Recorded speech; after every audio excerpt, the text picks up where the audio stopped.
შინაგან საქმეთა სამინისტროს ადმინისტრაციულ სამართალდარღვევათა კოდექსში დაგეგმილი ცვლილებების თანახმად ადმინისტრაციული სახთელის ვადა 4 თვემდე იზრდება. დღეისათვის ადმინისტრაციული სახთელის დადების ვადა 2 თვეა. მიგვაჩნია, რომ სამართალდარღვევის დღიდან სახთელის დადების 2 თვიანი ვადა არ არის საკმარისი იმისათვის, რომ დამრღვევმა მის მიერ ჩადენილ დარღვევაზე ადმინისტრაციული წესით პასუხი აქვს, რადგან ხშირ შემთხვევაში სწორედ ამ მცირე ვადის გამო პირი ადმინისტრაციული პასუხისმგებლობის ზომისაგან თავისუფლდება.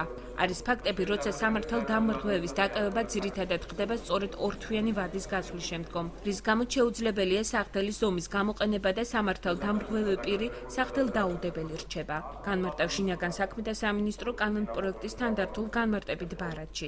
აღნიშნულ ცვლილებას იურისტი პაატა შავაძე არ ეთანხმება და აცხადებს, რომ არგუმენტი იმისა, თითქოს სამართალდამცავები 2 თვეში გამოძიებას სრულად ვერ უზრუნველყოფენ, უსაფუძვლოა და მათ ამ კუთხით უფრო ეფექტური მუშაობისაკენ მოუწოდებს.